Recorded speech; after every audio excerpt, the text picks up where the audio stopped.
మంచువారి కుటుంబ గొడవలు తారాస్థాయికి చేరుకున్నాయి. ఇన్నాళ్లు ఇంటి కాంపౌండ్ లోపల జరిగిన తగాదాలు ఈ రోజు గేట్లు బద్దలు కొట్టుకుని వెళ్లేంతగా బజారున పడ్డాయి.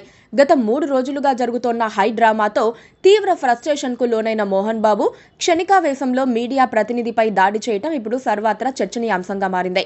మోహన్ బాబు సహనం కోల్పోయి చేసిన దాడితో పరిస్థితి ఒక్కసారిగా మారిపోయింది. అటు మీడియా ప్రతినిధి ఆస్పత్రి పాలు కాగా, అంతకుముందు మనోజ్తో జరిగిన ఘర్షణలో మోహన్ బాబు తలకు, కాలుకు గాయాలైనట్టు తెలుస్తోంది. ఈ మేరకు ఆయనను మంచు విష్ణు కాంటినెంటల్ ఆస్పత్రికి తరలించి చికిత్స అందిస్తున్నట్టు సమాచారం. మనోజ్, మోహన్ బాబు మధ్య గొడవ ముదిరింది. నిన్న జల్పల్లిలోని ఇంటికి మంచు మనోజ్ దంపతులు చేరుకున్నారు. మంచు మనోజ్ వాహనాన్ని గేటు దగ్గరే బౌన్సర్లు ఆపేశారు. మంచు మనోజ్ లోపల తన పాప ఉందని సెక్యూరిటీని తలుపు తెరవమన్నాడు.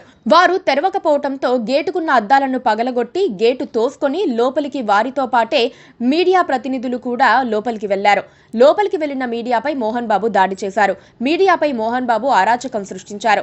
టీవీ9 ప్రతినిధిపై మోహన్ బాబు దాడి చేశారు. ఈ దాడిలో పలువురికి గాయాలయ్యాయి. కోపాన్ని ఆపుకోలేక మీడియా ప్రతినిధులపై దారుణంగా దాడి చేశారు. టీవీ9 ప్రతినిధి ప్రస్తుతం ఆసుపత్రిలో చికిత్స పొందుతున్నారు.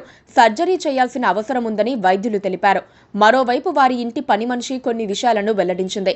అవి వైరల్గా మారటంతో భయపడి ఆత్మహత్యకు ప్రయత్నించినట్లు సమాచారం. ఆ తర్వాత మోహన్ బాబు మంచు మనోజ్ను సంబోధిస్తూ వాయిస్ మెసేజ్ విడుదల చేశారు.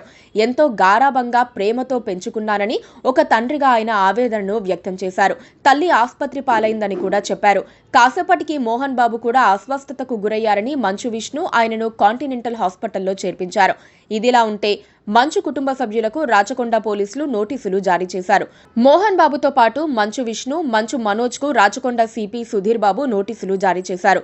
బుధవారం అంటే డిసెంబర్ 11న ఉదయం 10:30 గంటలకు కమిషనరేట్లో విచారణకు హాజరు కావాలని సిపి ఆదేశించారు. అంతేకాకుండా మోహన్ బాబు, మంచు విష్ణు దగ్గరున్న లైసెన్స్డ్ తుపాకులను కూడా సరెండర్ చేయాలని ఆదేశించారు. ఈ రోజు విచారణకై మోహన్ బాబు పోలీస్ స్టేషన్కి రావాల్సి ఉంది. కానీ అనారోగ్యంతో ఆసుపత్రిలో ఉండటం వల్ల ఆయన విచారణకు రాలేదు. Doctors Mohan Babu health bulletin విడుదల చేయనున్నారు. Please subscribe to